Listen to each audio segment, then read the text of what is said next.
وعلى آله وأصحابه أجمعين۔ یہ بات اللہ کے ذکر کے بارے میں چل رہی تھی کہ اللہ نے ذکر کرنے والوں کو عقل مند کہا ہے۔ دنیا کے اندر عقل مندی کا معیار کچھ اور ہے، دنیا کی دولت ہے، دنیا کے مرتبے ہیں، لیکن زمین و آسمان کا پیدا کرنے والا، انسان کی تخلیق پیدا کرنے کے مراحل سے لے کر جوانی تک پہنچانے والا رب العزت والجلال کہتا ہے اولو الالباب، عقل مند لوگ کون ہیں؟ وہ لوگ ہیں جو اللہ کو یاد کرتے ہیں، اللہ کا ذکر کرتے ہیں، قیاماً جب کھڑے ہوتے ہیں تب بھی، وقعوداً جب بیٹھے رہتے ہیں تب بھی، وعلی جنوبہم اور اپنے پہلوؤں کے اوپر دائیں بائیں لیٹے ہوئے بھی۔ کوئی وقت ایسا نہیں گزرتا کہ جس میں وہ غافل رہتے ہوں اللہ کی یاد سے، اللہ کے ذکر سے۔ ان کو اس کا نتیجہ کیا ملتا ہے؟ جو ملے گا قیامت میں وہ تو موت کے بعد ہوگا، لیکن دنیا کے اندر کیا ہے؟ ساری دنیا پریشان رہتی ہے، نیند نہیں آتی، پیر پھیلا کر سونا میسر نہیں ہے۔ اللہ یہ فرماتا ہے الا بذکر اللہ تطمئن القلوب، اللہ کے ذکر اور اللہ کی یاد سے مومنین کے دل مطمئن ہوتے ہیں۔ جو آدمی اللہ کا ذکر کرتا ہے، اللہ کی طرف سے جو ملے گا قیامت کے دن وہ تو وہاں ملے گا۔ مومن کو دنیا میں کیا ملے گا؟ اللہ فرماتا ہے کہ کیسے بھی حالات ہوں دنیا کے، قرآن کا دعویٰ ہے کہ دلوں کو اطمینان میسر ہوتا ہے۔ کیسے ہی حالات ہوں، لیکن وہ مومن جو اللہ کی یاد کرتے کرتے کرتے کرتے اللہ کی یاد اس کے دل میں بس گئی،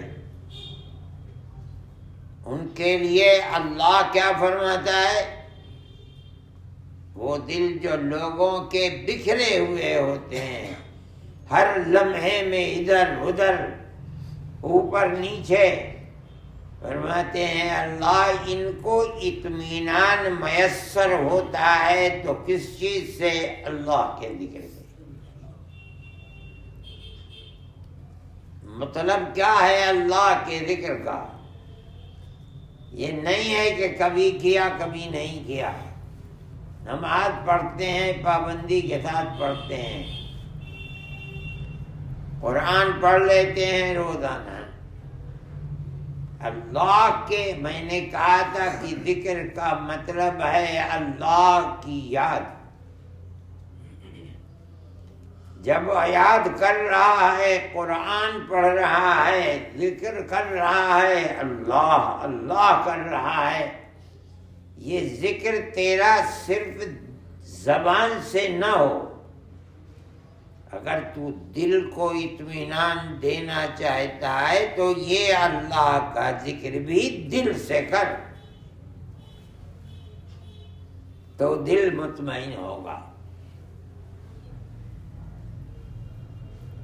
اس لیے ذکر اللہ کا مطلب یہ نہیں ہے کہ زبان سے صرف اللہ اللہ اللہ ہو رہا ہے، یہ وہ ذکر نہیں ہے جس سے دعویٰ قرآن کرتا ہے کہ تطمئن القلوب، دل مطمئن ہوتے ہیں، نہیں،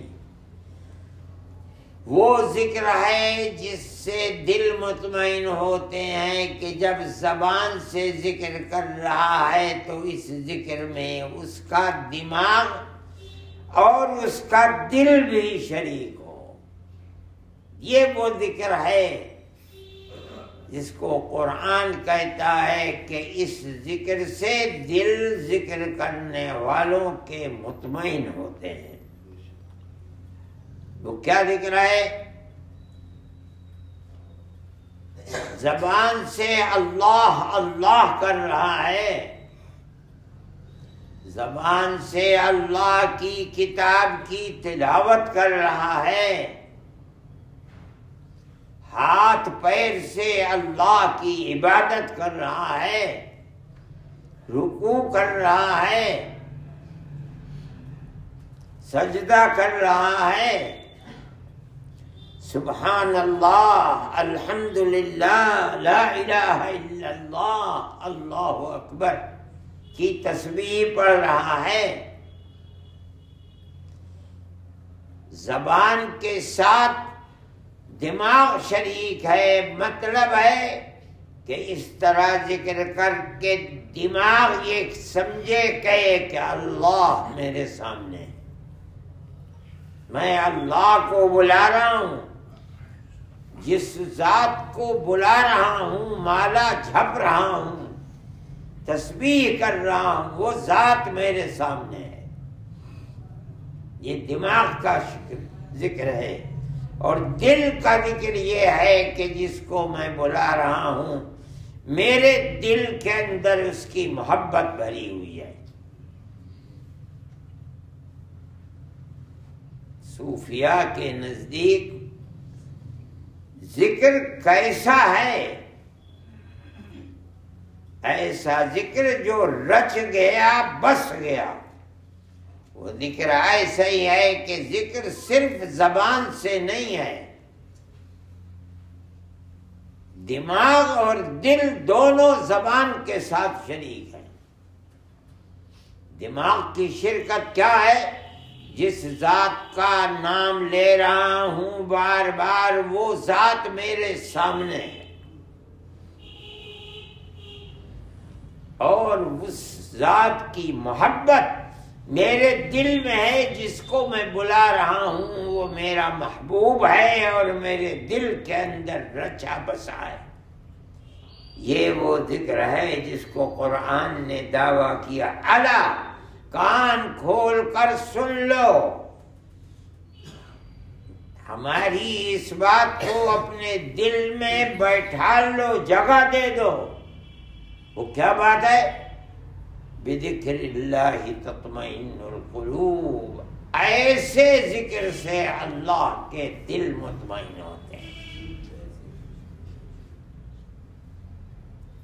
اسی لیے قرآن میں نماز کا حکم دیا گیا، 5 وقت کی نمازیں فرض کر دی گئیں۔ قرآن کے اندر روزے کا حکم دیا گیا، 1 مہینے کے روزے فرض کر دیے گئے۔ محدثین فرماتے ہیں ذکر کے اللہ نے حکم دیا حج کا، عمر میں 1 مرتبہ حج کر لیا، فرض ادا ہو گیا۔ ہر عبادت کا ایک وقت بھی متعین ہوا اور حد بھی متعین ہوئی۔ صرف اللہ کا ذکر ایسی عبادت ہے جس کو قرآن کہتا ہے اذکروا اللہ ذکرا کثیرا، کوئی حد نہیں، اللہ کا ذکر کرو، ذکر کرنا بہت کرنا، کوئی حد نہیں۔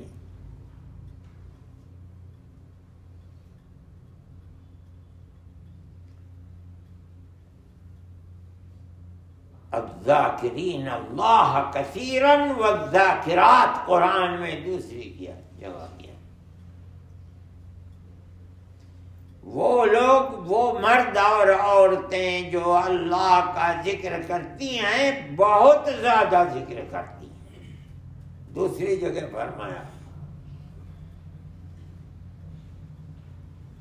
تیسری جگہ فرمایا اذا قضیت الصلاۃ، جب نماز پوری ہو جائے، اللہ کا ذکر یاد کر کے نماز پڑھی، دنیا میں اپنے معاش کی فکر میں، اپنی دنیا کے کاموں کے اندر لگ جاؤ، فانتشروا فی الارض، زمین کے اوپر پھیل جاؤ، وابتغوا من فضل اللہ، اور اللہ سے اللہ کا فضل، کمانے کی چیز، کھانے کی چیز، برتنے کی چیزیں حاصل کرنے کے لیے نکل جاؤ، لیکن دنیا کو حلال طریقے پر حاصل کرنے کے بعد ساتھ ساتھ کرو کیا؟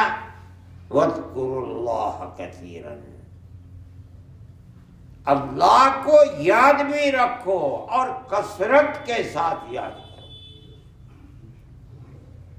بار بار قرآن میں اللہ صرف یہ نہیں کہتا کہ ذکر کرو، نہیں، ذکر کرو اور بہت کرو۔ کتنا کریں؟ نہیں، کچھ نہیں، کرتے رہو۔ کتنا؟ کرتے کرتے مر جاؤ، بوڑھے ہو جاؤ، کوئی حد نہیں اللہ کو یاد کرنے کی۔ جب ایسی لت لگ جائے ذکر کی، زبان، دل، دماغ میں مذکور جس ذات کا ذکر کیا جاتا ہے اس ذات کا ذکر بس جائے، تب ہوگا الا بذکر اللہ تطمئن القلوب۔ کان کھول کر سن لو، اللہ کے ذکر سے، یعنی ایسے اللہ کے ذکر سے دل مطمئن ہوتے ہیں۔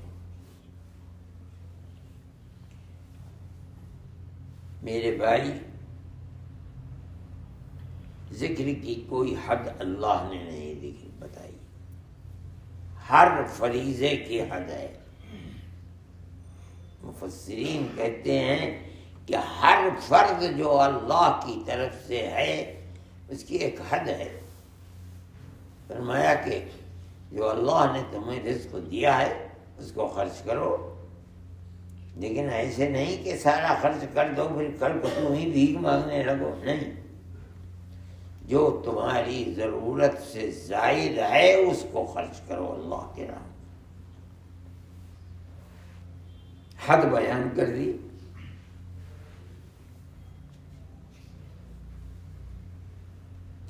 روزے ہیں، حج ہے، زکوٰۃ ہے، جو کچھ بھی ہے ایک حد ہے، مگر عجیب بات ہے کہ اللہ ذکر کی کوئی حد نہیں پہ، یہ کہتا ہے زیادہ سے زیادہ کرو۔ اللہ کے نبی فرماتے ہیں کیا؟ اتنا کرو، اتنا کرو، اتنا کرو کہ دنیا کہے بھئی اس کا تو دماغ خراب ہو گیا، تو پاگل ہو گیا۔ کیا مطلب ہے؟ کثرت، نہ کھانے کی فکر ہے، نہ پینے کی فکر ہے، نہ سونے کی فکر ہے، کسی چیز کی فکر نہیں۔ اگر فکر ہے ہر وقت تو اللہ کے ذکر کی۔ میرے بھائی، آپ لوگ آئے ہیں، یہاں ہیں، اللہ کا ذکر بھی کرتے ہیں، مگر ذکر کا مطلب کیا ہے؟ صرف زبان سے ہی نہیں ہے، اس سے وہ چیز نہیں ملے گی جس کو قرآن کہتا ہے کہ دل مطمئن، دل کے اطمینان۔ اطمینان کا مطلب ایسا ذکر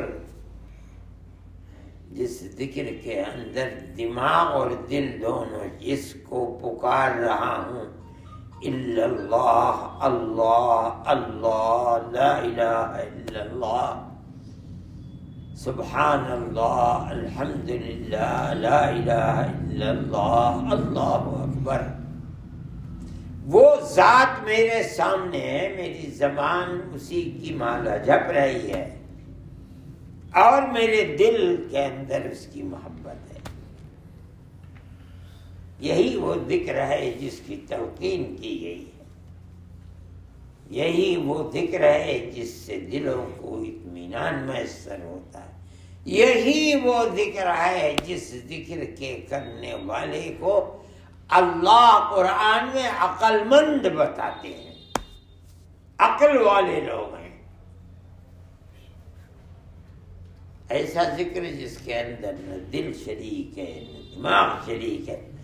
میں نہیں کہتا ہوں کہ اللہ کا نام لینا بیکار ہے، لیکن یہ وہ ذکر نہیں ہے جس سے ذکر کرنے والے کے دل بھی مطمئن ہو جائیں گے اور اللہ سے تعلق پیدا ہو جائے گا اور اس کی محبت دل کے اندر پیدا ہو جائے گی۔ یہ وہ ذکر نہیں ہے۔ اسی کی کوشش کرنی چاہیے۔ اللہ ہماری آخرت کو بھی آباد فرما دے، دنیا کو بھی آباد فرمائے، دنیا میں رزق حلال عطا فرمائے، اور آخرت کو آباد کرنے کا مطلب کہ پہلی منزل تو قبر ہے۔ اللہ اس قبر کو منور فرما دے، اس کے بعد کی ساری منزلیں آسان ہیں، ان کے بھی اندر بھی اللہ ہماری مدد فرمائے۔ حضرت عثمان رضی اللہ تعالی عنہ جب کسی قبر کے اوپر کھڑے ہوتے تھے تو اتنا روتے تھے کہ داڑھی آنسوؤں سے تر ہو جاتی تھی۔ لوگوں نے کہا کہ اللہ کی جنت کا ذکر آتا ہے، آپ نہیں روتے؟ جہنم کا ذکر آتا ہے، نہیں روتے؟ قبر پر کھڑے ہو کر کے کیوں اس قدر گریا ہوتا ہے؟ فرمانے لگے کہ اللہ کے نبی سے میں نے سنا ہے، وہ فرماتے تھے کہ آخرت کی منزلوں میں سب سے پہلی منزل قبر کی ہے۔ اگر یہ آسان ہو گئی تو ساری منزلیں آسان ہیں، اور اگر یہیں اٹک گیا آدمی تو ہر منزل پہ اٹکتے جائے گا۔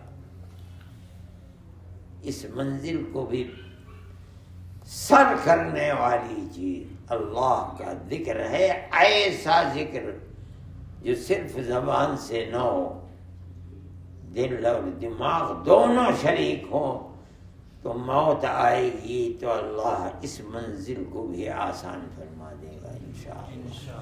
وآخر دعوانا ان الحمدللہ۔